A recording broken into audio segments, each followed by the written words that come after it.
I wonder how you got on at school. Personally, I was not the most academic kid in the world and did not really enjoy school. In fact, one of my favourite things to happen at school was to turn up to a lesson only to be told that the teacher was away. This meant one of two things. Either A, you had a cover teacher who most likely would not be able to control the class and discipline anyone, or B, you'd be shown a film or an educational program. On one such occasion, I remember coming into a lesson to find that instead of a teacher being in the front of the class, there was a TV with an old VCR player attached at the bottom. Shout out to anyone who remembers VCR players. All right, whoop, whoop. And on this occasion, the film that they showed us was the 1946 black and white version of the Charles Dickens novel, Great Expectations. And now this is not the kind of movie I would have chosen to watch, but I remember really loving it. It was spooky, beginning with the old convict, funny with the overt characterizations, inspiring with the rags to riches story, romantic with the love interest, and spoiler alert, horrific with the grisly death of Miss Havisham towards the end. But I think part of the reason for my enjoyment, other than the lesson that we got to skive, was that this really did seem to be an inspiring story. Pip at the beginning of the story was about the same age I was when I was first shown the film. Because when I was younger, I was really excited about the world and all that it had to offer me. And as I grew, all of these expectations grew as well. Though of course there were some tough periods. So imagine my excitement and hope to find that all that I'd been told about God and Jesus were actually true. And that there was a God who lives, who speaks and wants to know me and has good plans for me. With this news came even greater expectations of God. I wonder about you. When you were younger, did you have some great expectations for life and what your life would be like? And when you first came to God, did you have some great expectations for what your life with God would be like? And if so, how do those things look now? Are you still full of hope? Or have some of those expectations been met? Or is there a level of disappointment? And I say all of this because what is clear from our Bible reading today is that the disciples and St. Peter himself had some expectations. Expectations about God's plans for them and about the coming Messiah and what he had come to do. Because the Jewish people by this point in history had been promised a lot, but they'd also been through a lot. They had seen themselves being dramatically and supernaturally brought out of slavery to live in the wilderness for 40 years, to then finally enter the promised land and have a period of stability and wealth as God's promises were fulfilled. All of this culminated in the glorious, peaceful, and bougie empire of King Solomon. And since that time, and before the coming of Jesus, some 900 years later, the Jewish nation actually were then invaded and lived under occupation 4 more times. First by the Babylonians, then the Persians, then the Greeks, and finally the Romans, who were in charge when Jesus was born. But these were God's people, and in this period, many prophets prophesied about a coming king who would come and free his people and bring them and restore their nation. And so when Jesus, who had just finally been identified correctly by St. Peter in our Bible reading today as this promised coming king, the Christ, the Messiah, starts to tell his disciples that he, the Christ, would not be accepted by the Jewish ruling elite, but be rejected, and that he would not overthrow the Roman occupying leaders, but he would be murdered by them. Peter decides that it would be best for him to take Jesus aside and have a word. And though I say have a word, the Bible actually says that Peter started to rebuke the Son of God. And if you know anything about Peter as he's described in the Bible, you will know that this is pretty classic Peter behavior. He goes from being the first disciple to recognize Jesus as the Messiah, the promised king, which is a huge deal, only to then run ahead of Jesus and tell Jesus that the way he's going about his earthly mission is all wrong. As a contemporary example, it kind of reminds me of Marlon Humphrey's response to Simone Biles and Jordan Charles. Elia, I'm sorry, I didn't tell you, but at the end of pictures, there are 2 pictures from the Olympics. Can you get the first one up, if you can? So this happened recently at the Paris Olympics, where the 2 American gymnasts who won 2nd and 3rd bowed to the Brazilian Rebecca Andrade as she came to collect her medal. A move seen by many as an amazing show of sportsmanship, though to Marlon Humphrey, an NFL player, this display of subservience to an opponent, let alone one from another nation other than America, was unthinkable. So he took to Twitter, reposting the image of the gymnastics bowing with the description, we can have this one, "This is literally disgusting." And after receiving some feedback for his post, he explained that his feeling when he first saw the image was like, what the frick? Why is anyone bowing? This is freaking America. Why are we bowing to another country? Although he was able to admit that he didn't know where the country was, and when he was told it was Brazil, he still did not know. And so for some people, the Olympics are a great chance to unite the world and share peacefully. Thank you. Some of the human experience, what it is to be human, to celebrate our differences and our similarities.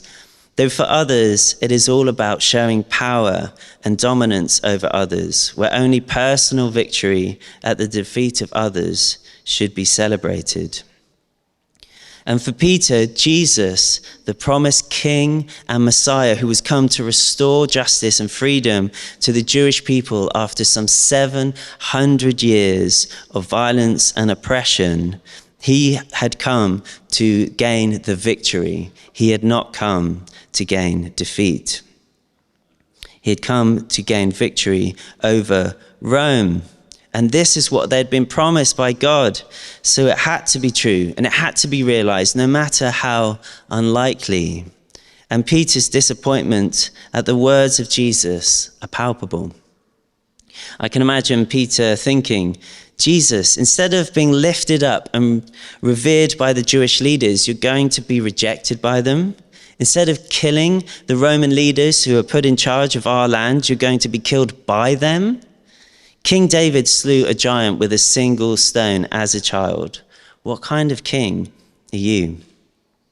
So the whole thing sounded absurd and not what anyone had in mind for the coming king. I imagine the detail that Jesus had given that he would rise again some 3 days later had not been fully taken on board or understood. Because the truth is, although Jesus was the coming king they were promised, he was nothing like the king they were expecting.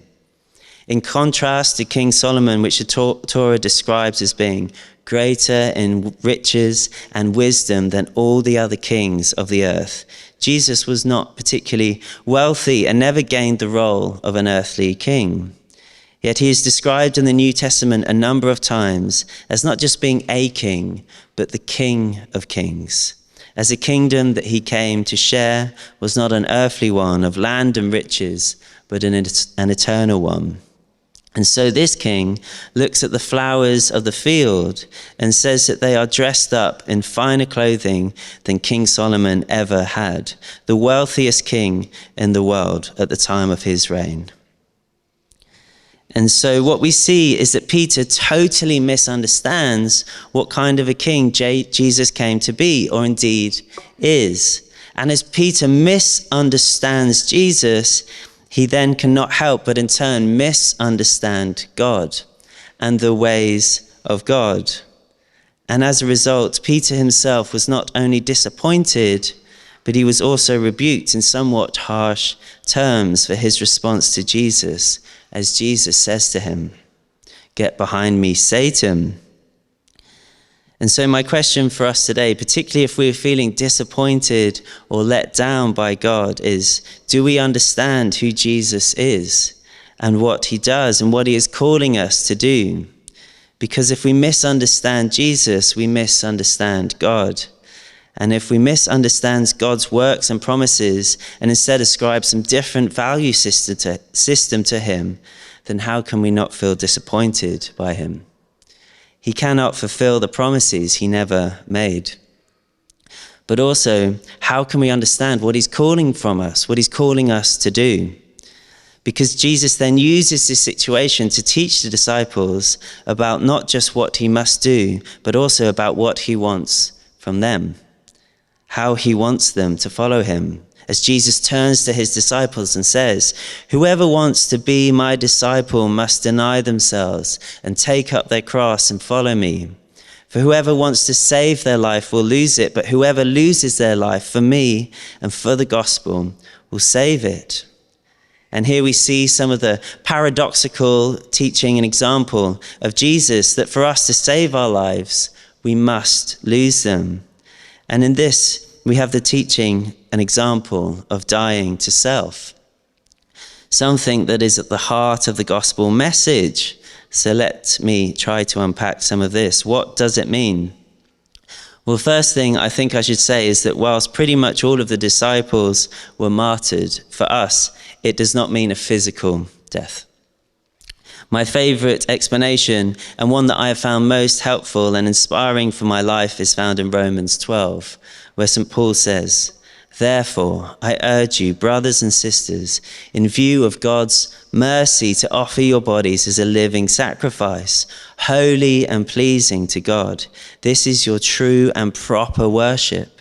Do not be conformed to the pattern of this world, but be transformed by the renewing of your mind. Then you will be able to test and approve what God's will is, his good, pleasing, and perfect will." In that we are to give our whole lives to the Lord, to put down anything that comes before him and pick up anything that he has called us to do. In this, our lives become acts of worship as his Spirit works through us, so that we will have the vision and wisdom to know and do what he's calling us to do in a confusing and misleading world. When Jesus rebukes Peter in our passage, he says, "You do not have in mind the concerns of God, but merely human concerns." And for us to take our mind and to have the mind of Christ, we are to put down our own sinful and self-centered ways of being. Though what I believe it does not mean is that we forsake the character that God has given us, or the true godly desires that the Lord has put in our hearts. In my experience, those things are put there by the Lord for a reason. He wants to use them to fulfill his purpose in your life. Peter again is a brilliant example here. The same outspoken and headstrong behavior of Peter, which led him to rebuke Jesus here, to cut off a centurion's ear when he was arrested, only to then deny Jesus 3 times later, is the same headstrong character Peter displays when he is bold enough to walk on water, is the first to name Jesus as the Messiah and to preach the first sermon about Jesus to a whole group of people from different nations at the birth of the church at Pentecost, regardless of any risk to his own life. It is this bold character that Jesus chose to be the rock upon which he built his church, and the reason why St. Peter was the leader of the church as the first pope.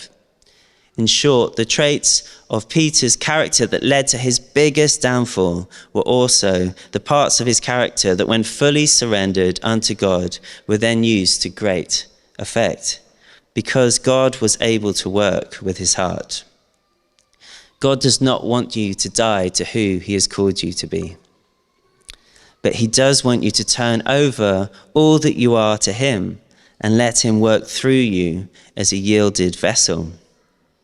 It may be that the parts of your character that have caused you historically to make some of your biggest mistakes are the same parts that in his hands he wants to use to bring greater glory to him and his kingdom as you fulfill the good plans that he has for you, plans that he predestined for you before time.